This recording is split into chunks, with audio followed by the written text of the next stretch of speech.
Ce podcast bénéficie du soutien de Léa Nature, entreprise engagée développant des produits bio et naturels comme la gamme de soins bucco-dentaires certifiés bio dans ta vie, en grande distribution, pour une bioefficacité en toute confiance, sans fluor et sans ingrédients controversés. Nos dents aussi ont droit au bio. Un grand merci à notre partenaire Léa Nature.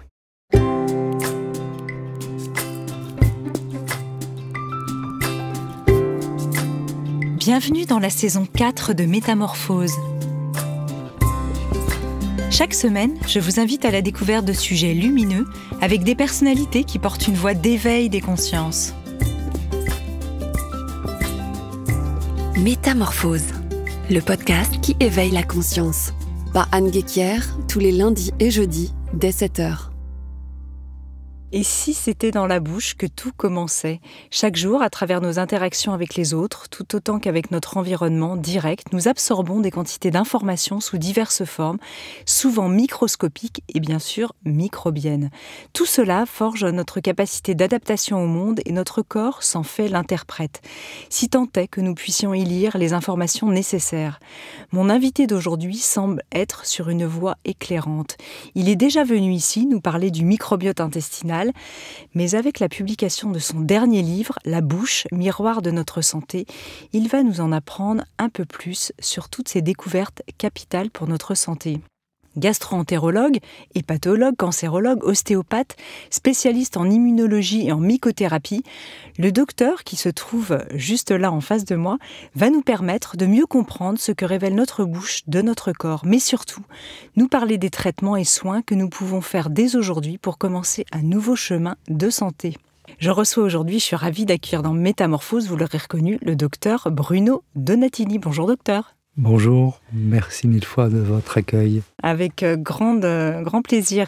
Bonjour à toutes et à tous qui nous écoutez. Alors je rappelle, docteur Donatini, qu'on avait fait déjà une petite série, on ne savait plus trop hors antenne, je crois qu'il y a au moins 3 ans et demi, 4 ans. On avait parlé de l'écosystème intestinal, de l'immunité, des bons régimes alimentaires. Et pour celles et ceux qui nous écoutent, je rappelle les numéros de ces épisodes, 68, 69 et 70. Alors, maintenant, passons à notre sujet du jour dans votre nouvel ouvrage qui est dédié à la bouche, qui sort tout juste chez Flammarion. On comprend l'intérêt de se pencher sur le microbiote buccal, qui serait la deuxième flore la plus importante, c'est ça, après celle du côlon, et que notre bonne santé dépend donc de cette flore buccale. Alors, pourquoi est-ce que d'abord vous dites que c'est le miroir de notre santé? Allez, prenons pour commencer le titre de votre livre. Eh bien, c'est tout de même un endroit que l'on regarde ou que l'on voit assez facilement, avec bien sûr les dents, mais aussi les gencives.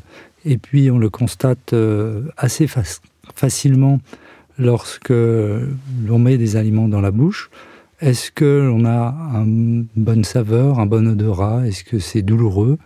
Et donc, très rapidement, on a l'impression que la première partie de la santé va se jouer à cet endroit et que c'est un endroit, de toute façon, qui analyse très finement les choses. C'est très sensible au chaud, au froid, bien sûr aux saveurs, je viens de le dire, mais également à la douleur. Donc, c'est un premier reflet de ce que l'on ressent et qui va varier d'un instant à l'autre, parfois en quelques secondes. Donc on est satisfait ou on se sent amoindri. On peut même avoir des complexes par rapport à sa bouche. On peut également changer totalement une alimentation à cause de ce qui se passe dans sa bouche, ce qui aura d'énormes retentissements ensuite sur le reste de notre forme, voire de notre sommeil, voire de notre anxiété avec la perception de l'extérieur. Donc c'est la première étape et elle est cruciale dans cette analyse relativement fine de l'extérieur. On parle de flore buccale, de microbiote buccal. Quelle est la sémantique un peu autour de ce sujet? Je pense que on peut utiliser indifféremment biofilm, microbiote, c'est-à-dire une flore relativement stable composée de plusieurs bactéries et ayant déjà structuré finalement sa place avec des microsquelettes, des espaces, des interstices, des réensemencements. Donc une flore qui est basée sur une muqueuse saine va continuer à la protéger, alors qu'une flore qui va vivre de saignements, qui a l'habitude de rencontrer des sérosités à cause d'ulcération, va favoriser un autre type de biofilm et de microbiote. Oui. La flore, elle, peut être beaucoup plus changeante. Vous prenez un antibiotique et puis vous avez une modification de la flore transitoire. Vous mangez trop de fruits, de sucre, de lactose et vous aurez un autre type de flore et tout ça peut être transitoire. Alors que le biofilm ou le microbiote va être relativement stable dans le temps. C'est plus constitutif, on va dire. Tout à fait. En ce sens. Alors, est-ce que vous pouvez nous expliquer, sans que ce soit trop technique, plus précisément comment il fonctionne dans ses interactions avec le reste de nos organes, effectivement, ce biofilm, ce microbiote, et puis aussi le rôle des dents dans tout ça, hein, parce que la bouche, il y a plein de choses dans la bouche. Donc je crois qu'il faut déjà séparer 3 types de flore. La première, c'est la flore passagère, qui a finalement peu d'interactions et qui va glisser sur les muqueuses et qui peut donner finalement par des métabolismes quelques vitamines intéressantes ou quelques oligo-éléments. Mais celle-ci a peu d'intérêt, c'est pour cela que j'indique que l'analyse de la flore fécale a peu d'intérêt puisque en fait on va avoir uniquement des passagers sans interaction. La flore la plus intéressante est celle qui se trouve dans les muqueuses et qui va soit lui nuire, et c'est toute la problématique qu'il faut résoudre en médecine, soit au contraire la protéger parce qu'elle est épaisse, elle est soufrée, elle forme une barrière. Cette barrière est fondamentale à la bonne qualité de notre survie, de notre immunité. Et donc, cette flore-là est difficile à analyser. Il faut faire des frottis, il faut faire des prélèvements. On peut l'analyser avec les tests respiratoires. Et là, on va avoir dans cette muqueuse un élément important dans la bouche. Ce sont finalement les glandes salivaires qui sont des glandes issues de la sous-muqueuse et qui vont être essentielles dans la synthèse de certains éléments comme l'azote, les nitrates, les nitrites, le monoxyde d'azote. Donc ça, c'est une flore essentielle. Et il y a éventuellement des flores qui sont juste au-dessous, qui ont pu pénétrer et qui vont être encore en interaction plus fine, voire qui peuvent circuler. Et là, ce sont des biofilms qui peuvent être très agressifs ou au contraire très protecteurs. D'accord, et on verra ça effectivement un peu plus tard. Alors, est-ce que c'était une habitude autrefois des médecins de regarder la bouche de leurs patients qui s'est un petit peu perdue? Et comment est-ce que vous en êtes venu vraiment à vous intéresser de plus près à la bouche? Ce n'est pas si ancien, et je pense que certains médecins continuent de le faire. On regarde la bouche pour avoir une idée finalement des conséquences que peuvent avoir soit l'estomac avec un reflux, soit de certains virus. Et l'aspect d'une langue, si elle est fissurée ou pas, si elle est découpée ou pas, une langue géographique avec des poinçons, est fondamentale dans la pratique clinique qui devrait être systématique au moins au cours d'une première consultation. Et donc, on peut tirer beaucoup d'informations. Est-ce que les gencives se rétractent? Est-ce qu'il y a des caries non soignées? On peut découvrir même certaines lésions au niveau de la langue, prétumorale, voire tumorale. Et tout cela devrait faire partie donc de cet examen systématique. Quelle que soit la spécialité du médecin. Quelle que soit la spécialité du médecin. Dans la nouvelle pratique, on dispose de nouveaux outils. Le premier outil, ce sont des lampes un peu plus perfectionnées, donc on peut avoir des lumières particulières et voir certains germes devenir fluorescents. On peut avoir des fluorescences rouges, vertes, bleues, et donc avoir une notion de ce biofilm avec beaucoup de précision. Le deuxième outil peut consister à aller faire des prélèvements entre la dent et la gencive et analyser par amplification génique soit des bactéries, soit des virus. On en a pris l'habitude avec la Covid, mais on peut avoir aussi tous les herpès qui peuvent être détectés en quelques heures. Enfin, apparaissent de nouvelles techniques, toujours basées sur l'analyse des fragments, soit d'ADN, soit d'ARN. On appelle ça des SNPs, ce sont des petits fragments, et on peut analyser la salive, un des nouveaux tests, c'est l'endotest qui a été mis au point par une société lyonnaise et qui permet, à partir de la salive, de diagnostiquer avec une extrême précision l'endométriose. Donc on va désormais, à partir de ce mélange qu'est la salive qui contient des bactéries, des virus, des bactériophages, c'est-à-dire des virus de bactéries, mais aussi des saignements, des interactions avec les muqueuses, on va pouvoir diagnostiquer des risques de maladies qui se trouvent à distance. Oui. Et la bouche, c'est le deuxième flore, c'est la première en termes de diversité, à peu près 10 000 fois plus en termes de bactériophages que le reste de l'intestin. Ça va nous dire très précisément quelles sont nos maladies de demain. Et donc la bouche, et par ce biais-là, par le biais des nouveaux outils qui sont on va dire des microscopes électroniques, on appelle ça les omics, grâce aux omics, nous allons avoir un grossissement tel que nous pourrons presque prédire nos faiblesses. Alors ça va les prédire, ça va pouvoir permettre de dire il y a déjà des pathologies qui sont installées ou de voir celles qui pourraient aussi peut-être arriver à l'avenir en voyant les faiblesses, c'est ça? Il y a les deux phénomènes? On a les deux phénomènes. Premièrement, diagnostiquer une maladie qui est déjà en cours. Oui. Il y a des dépôts, des débris, des faiblesses. Comme je vous l'ai dit, l'endométriose, probablement demain la maladie de Parkinson, probablement également les maladies d'accumulation, donc jusqu'au syndrome métabolique. Quel genre de maladie d'accumulation, par exemple? On a des maladies qui sont des maladies génétiques. On a des maladies d'accumulation de molécules grasses, comme la maladie de Gaucher ou la maladie de Niemann-Pick, qui vont être des accumulations dans des neurones en donnant des déficits chez certains patients à risque.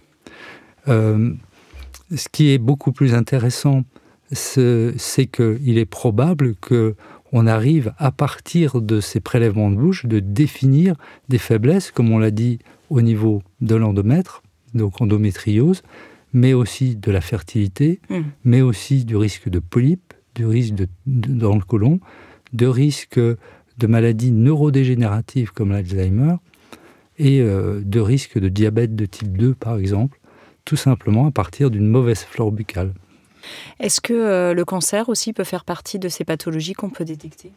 On a un exemple très précis qui est le cancer ORL, qui est dépendant du papillomavirus. Donc on peut très facilement, à partir de la salive, détecter le papillomavirus et donc se dire qu'on peut prévenir assez facilement puisque c'est un virus, somme toute, assez fragile. On peut envisager la détection d'autres virus, comme le virus d'Epstein-Barr, qui est le virus de la mononucléose infectieuse, qui est associé à certains cancers de l'estomac, certains lymphomes. On pense de plus en plus à un lien avec le myélome. Donc on a ici encore une possibilité, rien qu'avec les virus.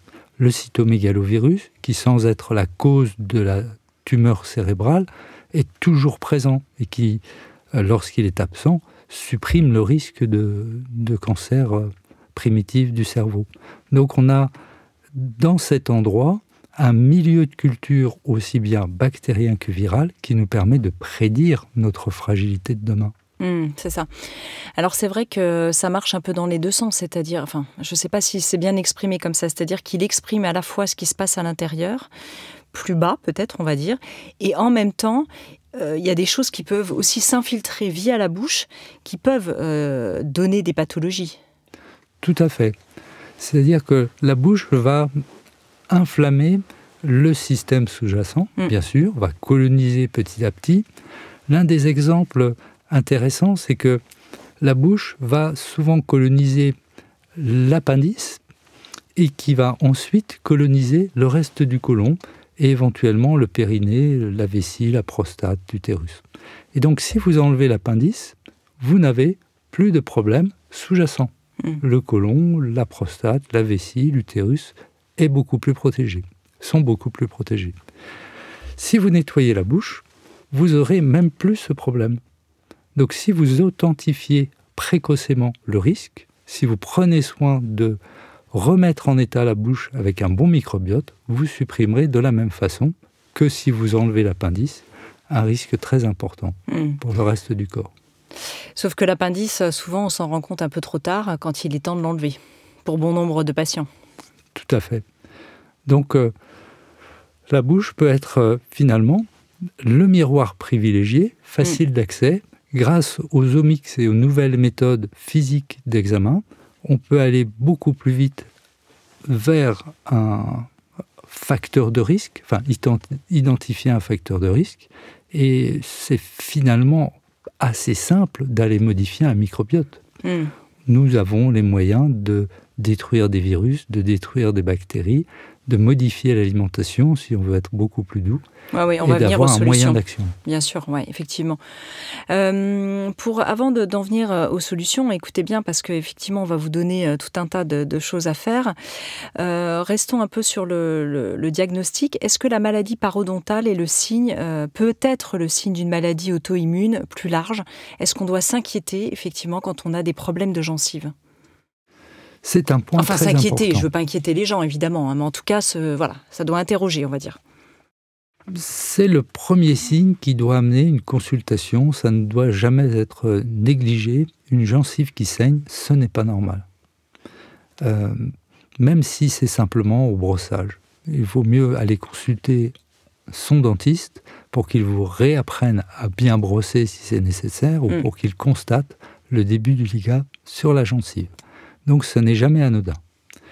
La maladie parodontale, c'est extrêmement fréquent, c'est 20 à 30% de la population. Et c'est énorme. Et c'est énorme et c'est négligé. Comme le bouton de fièvre d'ailleurs. C'est très fréquent et c'est négligé. C'est une erreur. C'est un signe de souffrance importante. La maladie parodontale, c'est la gencive. L'herpès, c'est le nerf. L'herpès est un virus neurotrope. Donc les deux sont à prendre en considération. Avec énergie, ça doit être traité. Donc la maladie parodontale doit faire l'objet d'un soin, et souvent c'est un décalage du microbiote vers des anaérobies, c'est-à-dire des bactéries qui n'aiment pas l'oxygène. Et il faut réapprendre à bien enlever tous les débris entre les dents et à réoxygéner, soit avec de l'eau oxygénée diluée, soit avec un jet dentaire comportant des petites bulles qui permettent d'oxygéner la gencive. C'est un signe de contamination par des bactéries et des virus. Et ça ne peut pas s'arrêter tout seul. D'accord. Une fois que c'est enclenché, c'est un biofilm. Il faut une action extrêmement forte pour le changer. Et l'une des premières causes, c'est malheureusement aussi l'estomac qui ne se vide pas. C'est le reflux acide. Donc, le problème ne s'est pas limité à la gencive. Déjà, toute la partie haute est atteinte, y compris l'estomac. D'accord, donc là, dans l'ordre, du coup, on va essayer de rétablir la muqueuse intestinale et puis parallèlement, c'est pas dans l'ordre, c'est parallèlement, bien se faire soigner les dents par son dentiste avec une très très bonne hygiène de nettoyage, c'est ça? Donc, excellente hygiène, un volet contre les bactéries anaérobies, un volet contre les virus et une rééquilibration de la diététique pour que l'estomac se revide à nouveau, avec éventuellement une reprise d'activité physique et des torsions, puisque ce sont les torsions qui vidangent le mieux l'estomac. En général, les personnes sont anxieuses, il y a une hypersécrétion acide dans l'estomac, donc il faut veiller aussi à essayer de quantifier cette anxiété et y remédier, respiration, sophrologie, ostéopathie éventuellement, yoga, qigong, cohérence cardiaque, tout ce qui peut amener à réhabiliter le nerf vague dans sa fonction anti-inflammatoire et vidange. Quand vous parlez de faire la peau, excusez-moi, je caricature, aux virus et aux bactéries, de quelle manière cette fois-ci? Donc la première étape va être d'essayer d'évaluer la qualité de l'immunité de la personne. Si elle a une immunité très basse antivirale, en faisant beaucoup d'herpès, des Covid, des grippes, des rhumes, plus de 2 chaque hiver, vous êtes face à quelqu'un ayant une immunité basse. Donc là, la première étape va essayer de voir s'il n'y a pas des déficits alimentaires, avec en particulier un déficit en vitamine D, qui est fondamental, et on va remédier en donnant de la vitamine D, en supplémentant avec des gouttes en général quotidiennes. Première étape fondamentale. Deuxième, j'aime bien utiliser des champignons pour stimuler l'immunité. Ce sont des aliments. Et dans les champignons, on citera le coriolus, le ganoderme, le maïtake, que l'on trouve facilement à disposition. On évitera le shiitake, qui est un champignon qui a tendance à être très allergisant et qui peut être finalement néfaste dans les maladies auto-immunes. Oui. Donc ça, c'est le volet viral, stimulation générale, et on ira jusqu'à des traitements par un médicament qui s'appelle l'aciclovir ou le valacyclovir, qui permettent de contrôler l'infection herpétique. Alors ça, c'est pour le volet herpès, effectivement. C'est pour le volet herpès. Ouais. Vous dites qu'on ne peut pas vivre avec ce virus à l'intérieur de soi, que ce soit Epstein-Barr ou... ils sont cousins, hein, c'est ça? Alors, il faut savoir que ce sont des virus qui sont chroniques et qui, chez certaines personnes, vont se réactiver. On va avoir des réactivations d'herpès, et ça se voit par le bouton de fièvre, par exemple. On peut avoir des réactivations de la varicelle, encore un virus herpétique, donc la réactivation, c'est le zona. On peut avoir une réactivation d'Epstein-Barr, ce sont des angines avec des grosses fatigues. On peut avoir même des vascularites avec le virus d'Epstein-Barr. Et le cytomégalovirus va donner également des angines, des fatigues, des diarrhées. Donc, ces réactivations sont parfois difficiles à mesurer. Et souvent, le taux d'anticorps augmente beaucoup. Et ça permet d'avoir une piste et d'essayer de contrôler par un antiviral. Donc, la plupart des personnes vont avoir une immunité suffisante pour empêcher ces réactivations. Mais en gros, si on se concentre sur les patients avec maladies auto-immunes, on va avoir plus de 50 à 60% des patients exprimant à un instant T ce genre de virus dans la bouche avec un mauvais biofilm détectable par une lampe fluorescente. Et donc, ce 50 à 60% va permettre d'obtenir un bénéfice énorme par une prévention antivirale. Alors sur cette prévention antivirale, vous avez parlé d'anticorps qui étaient encore élevés. C'est bien, par exemple, là, de pouvoir faire un prélèvement aussi sanguin pour savoir si ça a été réactivé, si ça peut être encore assez haut? Tout à fait. Donc, les techniques de prélèvement viraux avec amplification génique dans la salive sont encore inhabituelles. En revanche, les sérologies sont courantes. Et on va mesurer en particulier la sérologie du virus d'Epstein-Barr, mais surtout du cytomégalovirus, qui va nous permettre d'évaluer l'immunité de la personne. Oui, ça permet de monitorer un peu ce volcan, là, parce que c'est un peu ça qui couve, de monitorer un peu son activité, quoi. Tout à fait. On vérifie également le taux d'anticorps. On peut faire ce que l'on appelle une électrophorèse des protéines pour avoir une idée du profil sécrétoire des protéines du patient, y compris des immunoglobulines. Ça, si on va voir son médecin et qu'on lui demande, il va savoir ce dont il s'agit? C'est assez courant ou pas forcément? Il est au courant que ça existe. Oui. Va-t-il passer à l'acte en pensant que c'est essentiel? Ça n'est pas dans la culture classique. C'est-à-dire nettoyer une bouche, obtenir une flore qui préserve la muqueuse et qui détruit les virus, ce n'est pas encore usuel. Oui, ça devrait l'être. Je pense que si un patient se présente avec une mauvaise bouche et des herpès, il fera le nécessaire. Néanmoins, il n'ira peut-être pas jusqu'au bout pour obtenir la perfection. D'accord. Donc ça, c'est intéressant d'avoir l'info aussi en nous écoutant, c'est pouvoir porter ça peut-être à la connaissance de son thérapeute médecin. Alors, revenons peut-être sur les enfants et ce qui prend source en fait dans notre enfance. Alors, on voit bien que les enfants déjà portent systématiquement tout à la bouche et on disait autrefois et certainement encore maintenant que peut-être un peu moins que c'est bon pour leur immunité. Alors, ça veut dire qu'effectivement, il y a des bonnes bactéries, des bons virus et d'autres qui sont moins bons, hein, c'est ça. C'est essentiel quand même d'avoir de constituer son immunité comme ça. Il faut laisser les enfants faire ça. Ça fait beaucoup de questions, mais je poursuis ma pensée. Oui. Il y a un âge critique où il faut être restreint sur ce que peut attraper l'enfant. L'âge critique, c'est après 4 mois, jusqu'à 18 mois. Avant 4 mois, l'enfant est protégé par les anticorps de la mère. Ensuite, ces anticorps s'effondrent et il est en quelque sorte jeté en pâture au monde environnant, et ce sont les virus qui vont en profiter. Donc entre 4 mois et 18 mois, c'est la grande période des bronchiolites, et là c'est terrible puisque c'est la cause principale de l'asthme. Ensuite, il y a des petits virus comme la roséole, c'est à peu près anodin, ou même, encore une fois, l'herpès simplex, et ça va jouer un rôle important dans la survenue d'eczéma. Ensuite, on va avoir des virus comme le syndrome pied-main-bouche, où on a une éruption au niveau de la bouche, des pieds, autour des fesses. Oui, fréquent chez les enfants. Fréquent chez les enfants, et là, ce serait la source de la maladie cœliaque, l'intolérance au gluten, qui aboutit à des régimes extrêmement compliqués chez des enfants en retard de croissance ou même chez des adultes. Donc tout ça survient en général dans la première année, voire les 2 premières années.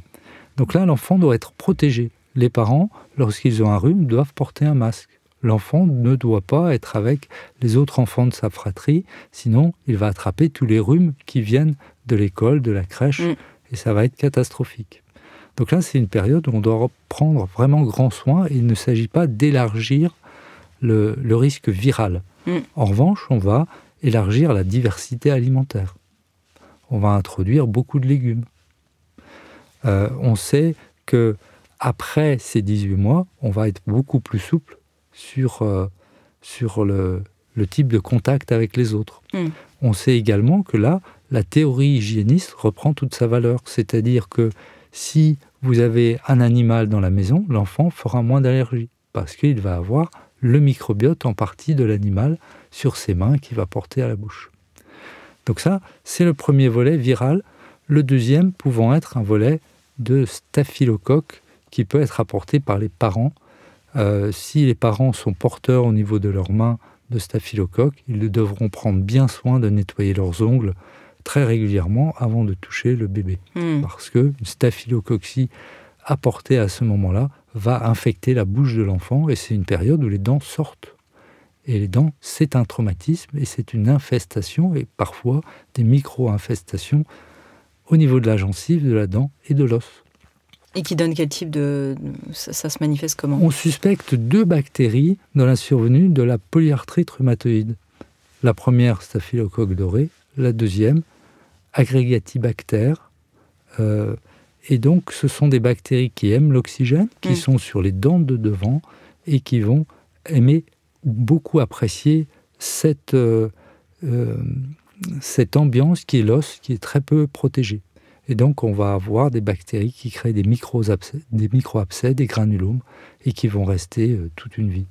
Et évidemment, le parent ne s'en rend pas forcément compte. Il ne s'en rend pas du tout compte. En général, les parents sont des porteurs sains d'herpès, d'Epstein-Barr, de cytomégalovirus, de staphylocoque, d'agregatibacter. Ils portent eux-mêmes les mains dans leur bouche. Ils se blessent parce que ce sont des travailleurs de la terre ou parce qu'ils ont rongé leurs ongles, parce qu'ils ont eux-mêmes certaines pathologies de gencives.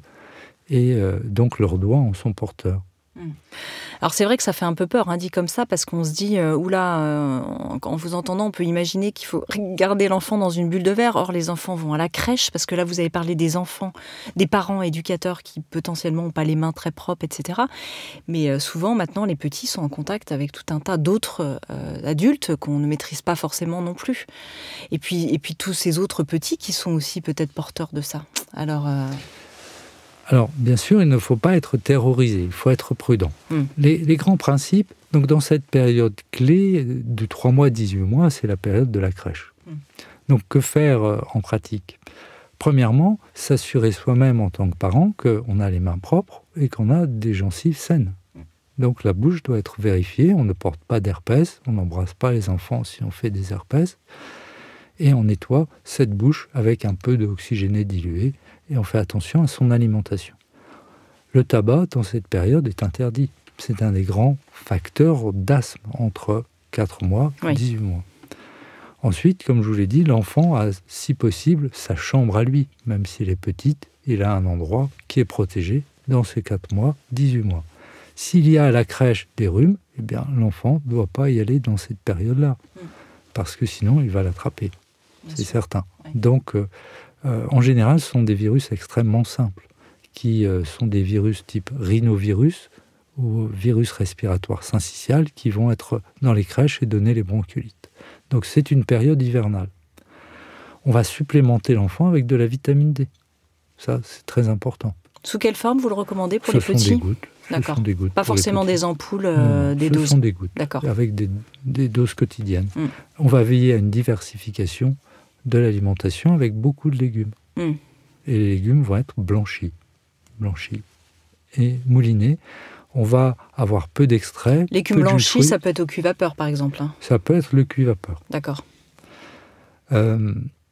On va beaucoup insister sur l'importance des fibres, c'est l'effet matrice.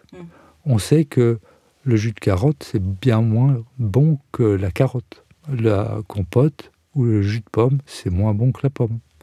Donc on va mouliner et garder les fibres. Tout ça va enrichir énormément la flore. On va prendre bien sûr des légumes bio, c'est fondamental. Donc ce sont des petites précautions, mais qui font que l'enfant aura un taux de vitamine D important.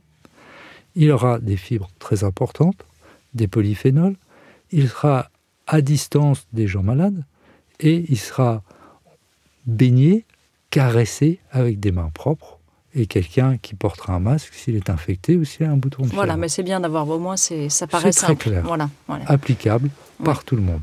Un enfant sain ne doit pas faire de bronchiolite, de syndrome pied-main-bouche, d'herpès dans les 2 premières années de sa vie. Voilà, c'est ça. On rappelle ces règles-là. Puisqu'on est sur les enfants, puis après on rebasculera sur les adultes, c'est quand même important, d'ailleurs en tant qu'adulte, de se rappeler les maladies infantiles qu'on a eues, d'avoir un peu l'anamnèse de ce qu'on a eu petit. Quand on a des problèmes de santé, qu'on ne sait pas d'où ça vient, c'est bien de se référer à nouveau à ça. C'est toujours important d'avoir un carnet de santé pour un enfant ou un adolescent. On a cette première phase très importante de la sévérité des infections virales qui ont eu lieu. On va savoir si la varicelle a été faite et si elle a été sévère. Et puis, on va avoir une sorte de période d'accalmie entre 6 ans et puis, on va dire, 12 ans. Et ensuite, on va avoir une période qui va être hormonale, hypersécrétion de graisse et un risque plus bactérien, en particulier d'acné. L'acné, ce n'est pas quelque chose de normal. C'est une hypersynthèse de graisse. Il y a 2 possibilités, soit une erreur alimentaire massive avec trop de sucre ou de féculents, soit un déficit d'élimination des graisses. On appelle l'autophagie, le système de nettoyage naturel, et ce degré de capacité de nettoyage varie selon les personnes. C'est génétique ou ça dépend de la flore, mais c'est en grande partie génétique.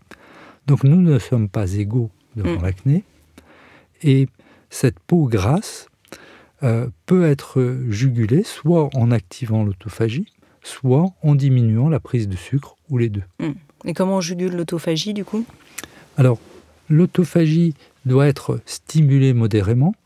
Moi j'aime toujours beaucoup les champignons. Un champignon très utile, c'est le maïtake, qui diminue la lipase du pancréas et qui permet de diminuer l'absorption des graisses dès l'estomac. D'accord. On a aussi un deuxième volet qui aide la vidange de l'estomac, plus naturel, qui va être l'activité physique et le magnésium. Éventuellement la prise de citron, voire de gingembre, si l'adolescent aime ça. Donc il faut orienter vers le citron, magnésium, gingembre, et éviter les jus de fruits et les sodas. Parfait. Avec des ados, c'est pas toujours facile. C'est pas facile, parce qu'ils s'alimentent un peu en dehors par eux-mêmes. Oui. Tout à fait. Mais une fois qu'ils ont compris l'enjeu, l'acné est tellement important. Ouais, c'est handicapant pour les jeunes. Oui. Qu'ils sont prêts à beaucoup de sacrifices. À plusieurs reprises, vous avez mentionné ce bain de bouche qu'on peut faire. J'aimerais peut-être que vous donniez un peu la dilution. Enfin, donc, est-ce que c'est un bain de bouche d'ailleurs ? C'est un bain de bouche, ou alors on le garde un peu en bouche et on va brosser doucement à nouveau la gencive, la langue, les dents. C'est de l'eau oxygénée à 1%. Désormais, il existe un produit tout fait qui est commercialisé dans les pharmacies. Si vous ne le trouvez pas, vous pouvez vous-même diluer de l'eau oxygénée classique, 3%, 10 volumes, en prenant une cuillère à café d'eau oxygénée, 2 cuillères à café d'eau, et vous le mettez dans la bouche pendant une vingtaine de secondes. Ça pétillera doucement, ça tuera les anaérobies, vous en profitez pour enlever les petits débris délicatement, et vous aurez une gencive qui va récupérer une bonne partie de sa santé. On fait ça combien de temps à peu près ? On fait une vingtaine de secondes, on crache sans rincer. Mais tous les jours, je veux dire ? On va faire au moins 5 jours par semaine. 5 jours par semaine, d'accord. Ensuite, on a une guérison assez rapide, surtout quand on est au stade précoce, et on peut continuer à le faire régulièrement, 2 fois par semaine, par exemple. D'accord, tout au long de l'année. Donc ça, tout pas de problème. De ok. Alors c'est vrai qu'on a beaucoup parlé des virus. Quid des bactéries, comme par exemple, vous les citez, Helicobacter pylori, Prevotella, Propionibacter, etc. Donc, on a 3 grands types de biofilms. Le biofilm le plus agressif, qui va donner beaucoup de caries, des saignements gingivaux, qui va donner des aftes, des ulcérations, des risques de tumeurs, de polypes, c'est Prevotella. C'est une constellation qui va abriter des anaérobies. Le plus méchant associé au cancer du côlon, c'est Fusobacterium nucleatum. Les gastro-entérologues savent désormais que c'est l'ennemi de la muqueuse colique. On a d'autres bactéries également agressives, des sulfovibrio associés aux colites hémorragiques, et puis on va trouver dans le clan l'hélicobacter. Et donc, je pense qu'on a stigmatisé un peu trop Helicobacter. C'est bien sûr une bactérie du clan Prevotella. Oui, c'est la plus connue, quoi. C'est la plus connue. Et l'antibiothérapie, en fait, donnée pour éradiquer l'Helicobacter, est à spectre très large et va en fait tenter d'éradiquer la flore Prevotella. Donc, Helicobacter n'est qu'un des représentants de cette flore. Donc, cette flore Prevotella, quand elle est trop représentée, est extrêmement néfaste. Il faut essayer de la réduire. L'eau oxygénée est une première étape. On peut changer l'alimentation et on va baisser les sucres et les féculents. On peut associer des microdoses d'huile essentielle prises régulièrement. On est presque aux doses de l'arôme, on est à 1/30, 1/40 de goutte. Et on va désinfecter, entre guillemets, comme ça, la flore Prevotella. La deuxième flore est plutôt à respecter. C'est une flore diversifiée, la flore du sportif, qui va inclure aussi des flores qui produisent de l'hydrogène et des flores qui produisent du méthane. Donc là, parfois, ceux qui sont dans ce groupe, que l'on va appeler le groupe Bacteroidetes, peuvent consommer en excès certains aliments. Ce sont des gens qui sont en telle bonne santé qui se permettent beaucoup d'excès en pensant que ça va durer longtemps et que tout va bien. Ce qui n'est pas forcément le cas. Ce qui n'est pas forcément le cas. Et donc, ils vont ballonner parce qu'ils vont prendre trop de sucre et trop d'aliments d'un coup. Et là, on va juste gérer l'excès d'hydrogène en réduisant les excès, en prenant un tout petit peu de thym et de menthe. Le dernier est... en huile essentielle microdosée. Soit en huile essentielle microdosée, on ne tue pas sa flore. L'un des grands messages, quand on veut guérir, c'est une flore riche. On enrichit sa flore, on ne tue jamais sa flore. Donc, les traitements par antibiotiques pour traiter les SIBO sont des erreurs. L'argent colloïdal est une erreur. Les huiles essentielles en gouttes, c'est une erreur. Ça détruit la flore et la muqueuse. On fait des trous. Et là, Prevotella s'installe. C'est une bêtise. On a ruiné sa muqueuse. Donc, d'ailleurs, je vais en profiter pour dire que l'une des flores, l'un des biofilms que l'on est en train de constater actuellement, c'est le biofilm pauvre. C'est-à-dire que les personnes ont subi des traitements abusifs, antibiotiques, huiles essentielles, ou alors ont mangé des produits qui sont dénués de contenu. Vous n'avez plus de fibres, plus de bactéries, vous n'avez plus d'ensemencement, et petit à petit, un biofilm pauvre se met en place avec accumulation d'énormément de graisse. Et là, on se retrouve face à 2 pathologies, le syndrome métabolique en pleine explosion, y compris chez l'enfant. On est en train de dépasser 30% de surpoids en Europe, d'obésité, même chez les adolescents. C'est catastrophique, on est à 20% chez les enfants de 8 ans. On a des flores extrêmement pauvres, l'estomac ne se vide plus, il n'y a plus de flore produisant du monoxyde d'azote, c'est une flore qui vient de la salive, de la bouche, donc elle ne peut être située que là. C'est le seul endroit où on concentre les nitrites. Donc si vous avez une bouche appauvrie avec peu de salive et peu de flore, vous aurez un estomac qui ne se vide pas et vous aurez uniquement un microbiote acide résiduel. Et ça conduira à un spasme et une accumulation de l'absorption des graisses, donc au syndrome métabolique. J'avais une question, deux questions par rapport à ce que vous disiez. La première, c'est comment est-ce qu'on détecte ces bactéries? Parce que vous avez donné des remèdes pour s'en débarrasser, mais comment est-ce qu'on les détecte? Premièrement, un examen simple de la bouche avec une lampe à UV noire, c'est une lampe de Wood. On peut utiliser des lampes un peu plus perfectionnées avec différents types de LED, mais ça, c'est l'examen clinique simple. Le deuxième, le plus simple, c'est le test respiratoire. On demande aux patients de souffler dans un petit ballon et les nez électroniques vont analyser ce ballon. Nous ne sommes pas encore suffisamment précis pour rivaliser avec le nez du chien, mais pas loin. Le nez du chien, on est au milliardième de particules. Là, on est au 10 milliardième. On est 10 fois moins bon que le chien. Oh, c'est dingue quand même. Vous savez probablement que le chien est capable de détecter certains cancers, voire les patients atteints du Covid. Il sait certainement faire beaucoup d'autres choses, mais soit il n'a pas compris ce qu'on lui demande. Il trouve des truffes, vous parliez de champignons tout à l'heure. Il trouve des truffes, bien entendu. Il reconnaît son maître au milieu de centaines de personnes. Donc le nez électronique vous donne une première signature et on a en effet une analyse de nombreux gaz, de l'hydrogène sulfureux, du monoxyde d'azote que l'on a déjà cité, mais aussi de tous les acides gras. On sait si une personne est à jeun ou pas quand elle vient vous voir. Normalement, on lui demande de venir après 10 heures de jeûne. Et plus d'un tiers, peut-être même la moitié des patients ne sont pas à jeun alors qu'ils ont cessé de manger depuis la veille à 21h. Et ils viennent à 9h le matin. La vidange n'est toujours pas terminée. La vidange n'est pas terminée. L'échographie constate qu'il y a du liquide dans l'estomac et dans l'intestin. C'est assez hallucinant, puisque nous sommes habitués à manger toutes les 4 heures. Voire avec le grignotage, c'est toutes les heures. Et la plupart des personnes, si on analyse à 6 heures, il reste des résidus. Donc ces résidus vont être transformés en acides gras, absorbés et donner des déchets. Notre corps n'a plus le temps d'éliminer ces déchets.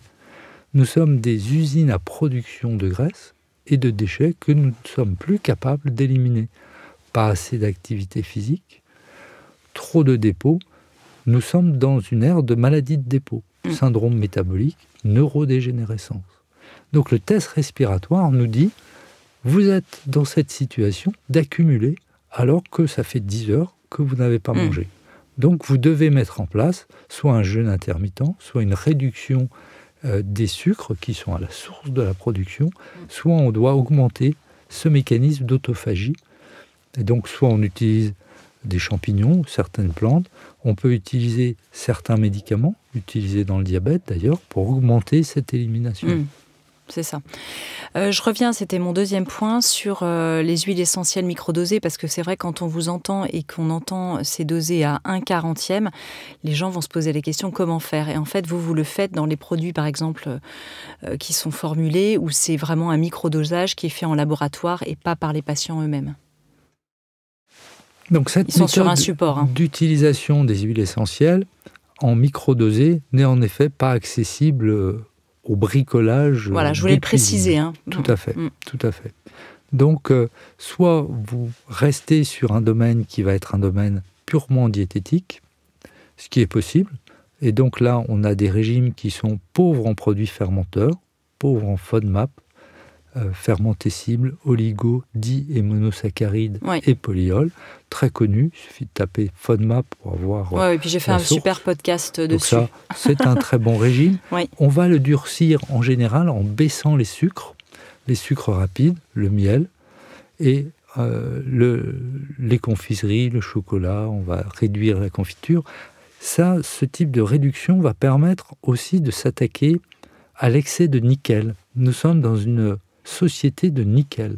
Tout est cuisiné dans des plats en nickel, surtout quand c'est industriel, alors que 8 à 10% des personnes sont allergiques au nickel. Ils ne supportent pas les boucles d'oreilles. Les bijoux en nickel, les bijoux fantaisie. Et donc ce nickel est extrêmement abrasif pour les muqueuses. Il va créer beaucoup de dégâts, est à la source d'ailleurs de certains eczémas, certains urticaires, du psoriasis.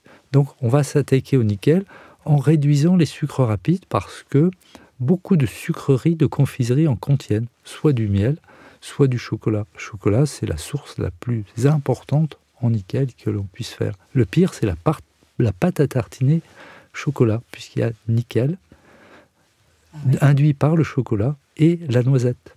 Comment est-ce qu'on s'en débarrasse du nickel ? L'objectif n'est pas l'élimination complète, c'est simplement ce régime pauvre en nickel qui est également facile d'accès. On baisse les confiseries, le miel, on baisse le chocolat et on va diminuer les boissons qui sont en canette. On va faire attention aux thermos en inox et on va blanchir le légume. D'accord. Ouais, c'est intéressant tout ça. Hein. Et vous prenez des notes, hein, j'imagine, hein, parce que c'est riche. Et puis il y a le livre du docteur Donatini, évidemment. Est-ce que, alors, sur un autre sujet, est-ce que la bonne santé de notre bouche a une influence sur notre psyché, notre équilibre psychique ? Donc nous avons vu déjà 2 volets importants, un volet qui est le volet viral, un volet qui est le microbiote. Il y a un 3e volet, et je crois qu'avec ces 3 volets, on couvre 95% des problématiques de santé. Ce 3e volet, c'est le nerf vague et le système nerveux automatique. Ce qui nous rend soit triste, soit qui nous apporte l'aisance dans la vie de tous les jours, parce qu'on résout spontanément les problèmes, et finalement ça nous amuse, comme l'enfant s'amuse à empiler ses cubes et résoudre son problème, qui est construire une légende avec son château fort. C'est ça. Nous, on a résolu notre problème de marteau-piqueur dans la cour. Hein. Je ne sais pas si vous n'entendez plus rien derrière. À chaque moment, on arrive à résoudre dans la plus grande joie, et c'est spontané, et ça, c'est le nerf vague. C'est-à-dire, c'est un mélange permanent de culture générale, d'apprentissage, et finalement de jeu. Donc le nerf vague détermine notre anxiété et notre dépression. Il y a une corrélation étroite entre l'échelle de Hamilton, qui mesure l'anxiété et la dépression, et d'autres échelles, et la qualité du nerf vague, c'est-à-dire sa capacité à réguler le rythme cardiaque, avec la cohérence cardiaque, à vidanger l'estomac, et finalement à préserver nos muqueuses, puisqu'il a un effet anti-inflammatoire très largement reconnu actuellement. Il a aussi un effet antiviral et antitumoral. Si vous avez un bon nerf vague, vous avez une espérance de vie de 20 à 30% supérieure en cancérologie. Ouais, c'est énorme, mais on ne sait pas forcément s'il est en bonne santé. Pour l'évaluer, donc on a ce questionnaire, anxiété et dépression, on a la vidange de l'estomac, c'est l'échographie, le test respiratoire, on peut avoir les systèmes de mesure de la cohérence cardiaque, dont on dispose maintenant assez facilement.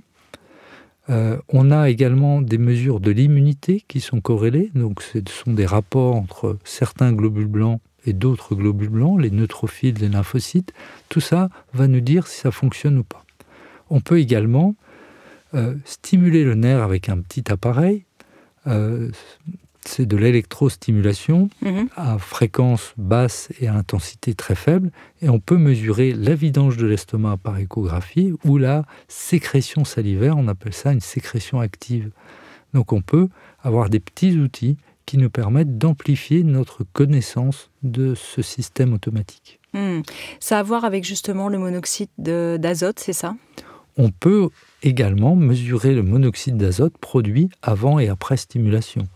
Normalement, vous avez un taux mesurable de monoxyde d'azote dans l'estomac et ça va s'amplifier avec cette stimulation du nerf vague. On peut le faire, oui. Aujourd'hui, c'est assez facile de faire ces mesures. Il y a quand même beaucoup de médecins qui permettent de le faire. Où est-ce qu'on peut trouver des informations sur le sujet ? Parce que ça va être la grande question de celles et ceux qui nous écoutent. Ça reste encore sous-utilisé. Vous avez le test respiratoire officiel, classique, qui va être pratiqué dans pratiquement tous les CHU. Mais vous n'aurez pas l'ensemble des gaz. Vous n'aurez pas... vous aurez l'hydrogène, vous aurez le méthane, mais vous n'aurez pas l'hydrogène sulfureux, le monoxyde d'azote. Et les acides gras à courte chaîne et à moyenne chaîne, vous n'aurez pas cette étude. Là, je dispose d'un appareil qui est un chromatographe gazeux qui permet d'avoir donc 10 milliardièmes de particules analysées, et c'est en fait un prototype européen qui est en train d'être finalisé, et je dois avouer que je suis le seul à en disposer en France. Et que vous ne prenez plus de nouveaux patients. Et je ne prends plus de nouveaux patients.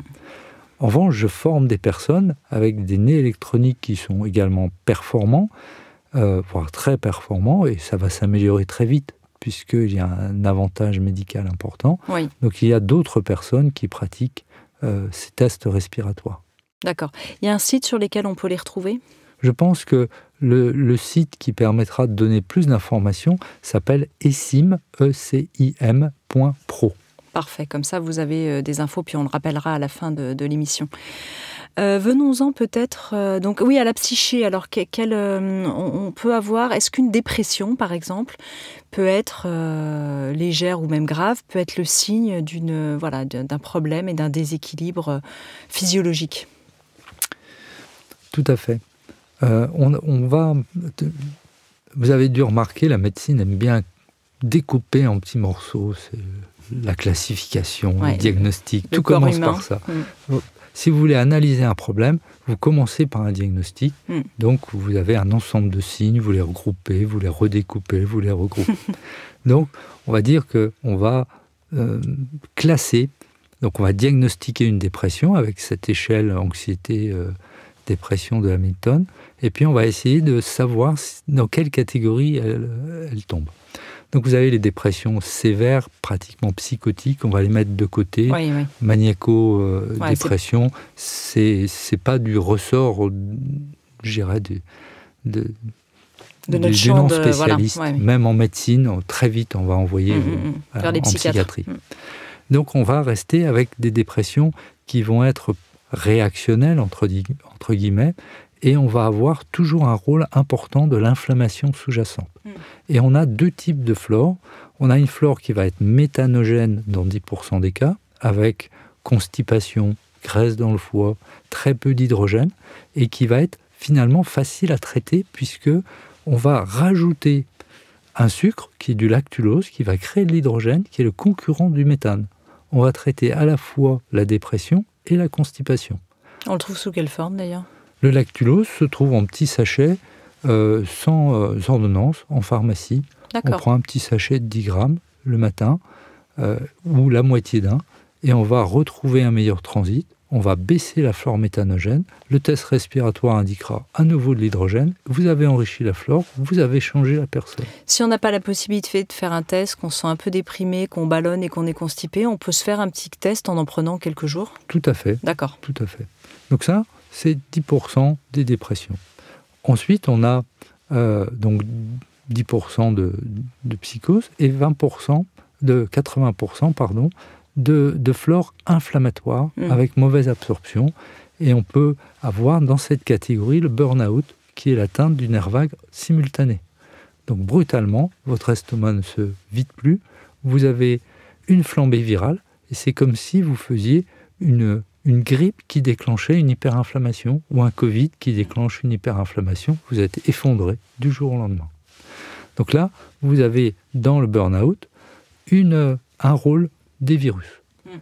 Donc c'est un réveil viral et vous avez l'obligation de sortir la personne de cette infection virale chronique. Donc ça va être vitamine D. J'utilise souvent, encore une fois, un champignon et on va vérifier les sérologies et donner un traitement antiviral à chaque fois que c'est pertinent. C'est pour ça d'ailleurs, je vous coupe 2 secondes, qu'il y a eu beaucoup de syndromes dépressifs post-Covid ? Tout à fait. Le Covid est un virus neurotrope. On doit s'attendre à beaucoup d'infections au long cours et à une perte de neurones. On estime qu'il y a 0,2 à 2% de perte neuronale par poussée. Donc, on ne laisse jamais l'herpès prospérer et le Covid résister. Donc l'objectif, c'est d'éliminer le virus, c'est la priorité, c'est la colonne numéro 1. Le virus, puis le biote, puis le nerf vague. Dans le cas du Covid, on ne sait pas comment éliminer rapidement le virus, cela dit. Vous avez des personnes qui vont être à l'abri. Vous avez des jeunes qui font des infections asymptomatiques et qui en général font moins de Covid que les autres. On identifie les personnes qui sont protégées par un taux de lymphocytes élevé, des anticorps élevés, avec l'électrophorèse. On va aussi pouvoir mesurer la flore. Et ça, c'est un travail que j'ai publié il y a quelques temps. Et quand vous avez une flore riche, vous ne faites pratiquement pas de Covid. Qu'est-ce qu'une flore riche ? C'est de l'hydrogène sulfureux supérieur à 0,15 particules par million. Si vous avez une muqueuse épaisse, le virus ne rentre pas. Et en général, donc cette virus épaisse est conservée quand on a de l'hydrogène et qu'on a suffisamment de soufre et une bouche propre. Donc on donne du soufre. Alors on peut utiliser de la N-acétylcystéine, de la cystine. On peut augmenter les œufs. Et puis on va veiller à ce que la bouche soit propre avec les méthodes que l'on a déjà citées. Et là c'est très très net, c'est 1 versus 6. C'est-à-dire une personne énorme, bien protégée va faire 6 fois moins de Covid ou de poussée herpétique qu'un autre.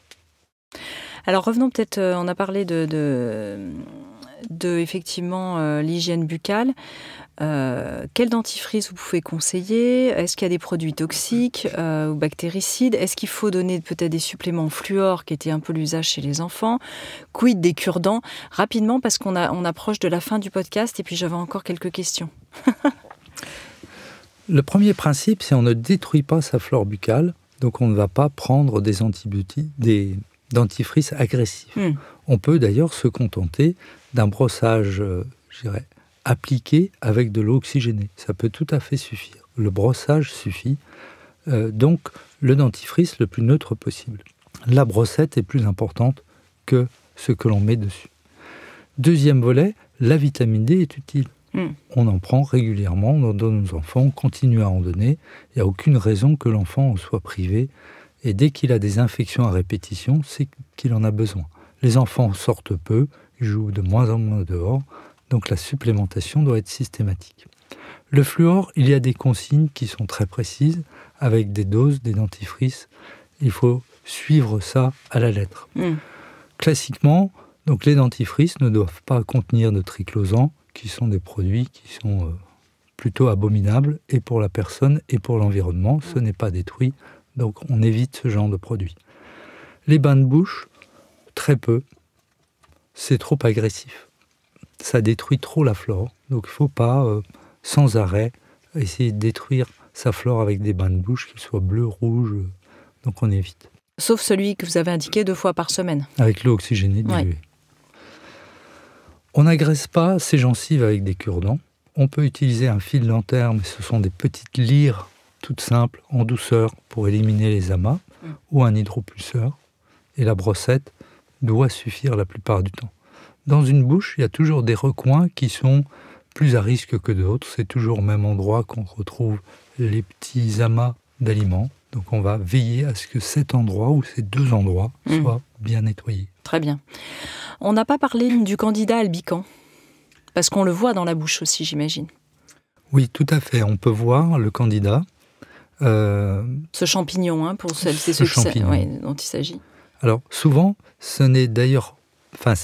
on pense que c'est un candida et en fait, il s'agit d'une muqueuse qui est abîmée. Donc on va rarement retrouver en culture le candida. La muqueuse qui est abîmée est souvent un signe de reflux gastrique, gastro-œsophagien, avec une hyperacidité. Et donc le candida apprécie beaucoup ce milieu acide, et l'un des grands principes va être d'améliorer la vidange de l'estomac. On retrouve l'intérêt du citron, du citrate de bétaïne, du magnésium, de l'activité physique, de la baisse des sucres, et on veille à la vidange de l'intestin grêle, les torsions. Donc le candida, ça permet d'aborder un élément important. Le candida n'est pas forcément pathogène, il est le signal d'une situation pathologique. C'est comme un autre germe qui s'appelle Akkermansia. Akkermansia est un germe dans le côlon qui est associé à une bonne flore. Et bien sûr, certains commerçants ont vendu Akkermansia en disant « Voyez, vous allez avoir une bonne flore, donc prenez ce probiotique ». Et en fait, c'est comme si on vous disait « Je vais vous vendre des truites, vous allez le mettre dans votre mare et vous aurez un ruisseau avec de l'eau courante ». Donc Akkermansia, c'est juste le marqueur que le système est bon. Quand vous avez Akkermansia, ça veut dire que le système arrive à enlever tout ce qui est pathologique. Quand vous avez candida, ça veut dire que le système n'arrive plus à enlever les dépôts. Et donc, vous n'aurez pas Akkermansia. Le système autophagique enlève les mauvaises bactéries. Donc, les chlamydia, les campylobactères, candida.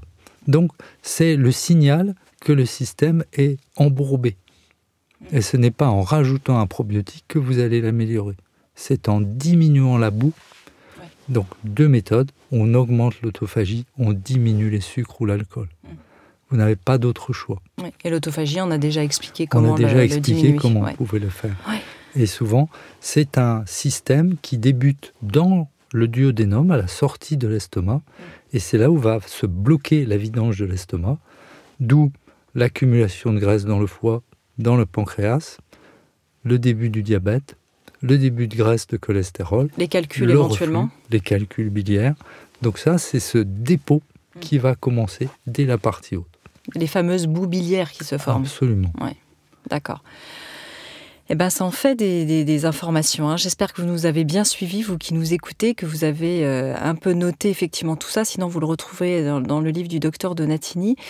En conclusion, quelle autre recommandation on pourrait faire? Ou à votre avis, on a un peu fait le tour? Ou il y a quelque chose peut-être d'important que vous vouliez signaler à propos de la bouche?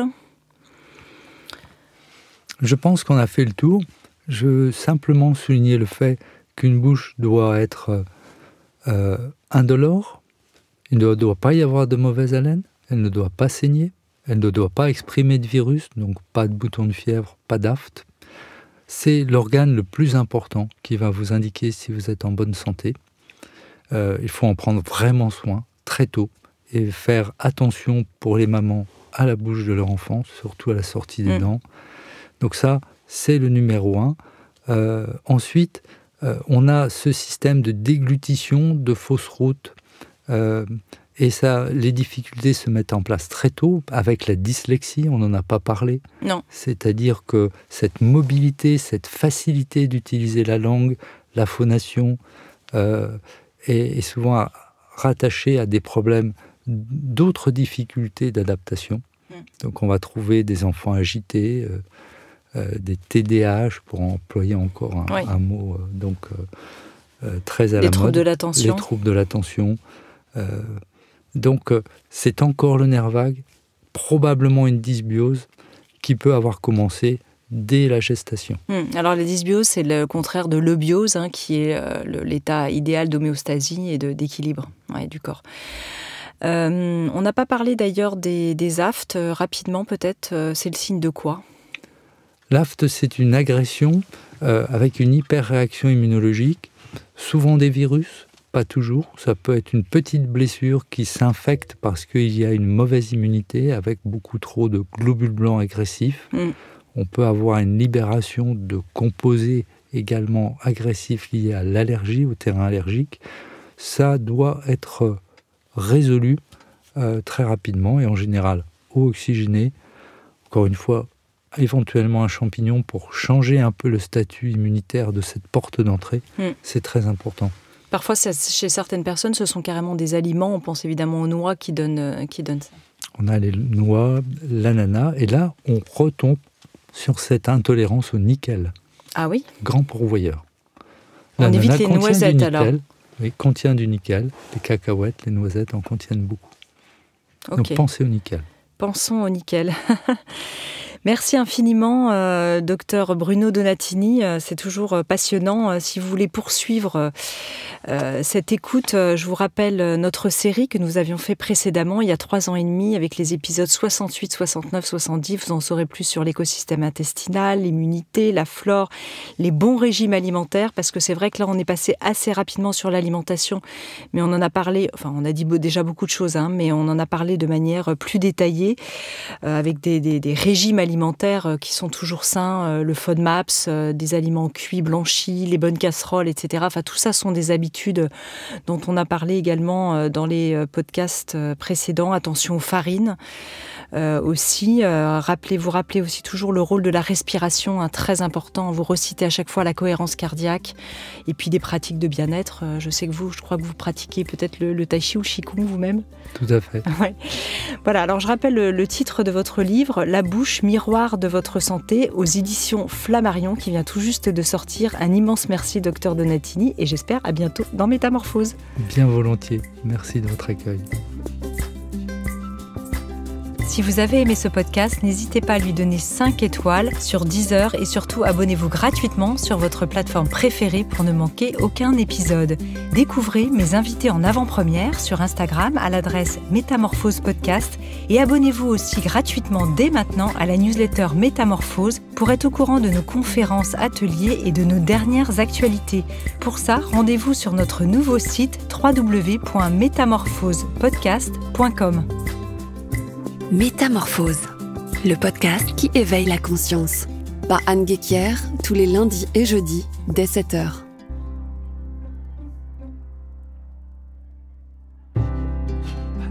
Je remercie chaleureusement notre partenaire Léa Nature, premier fabricant français indépendant de produits bio et naturels en alimentaire, cosmétiques, hygiène, diététique et santé.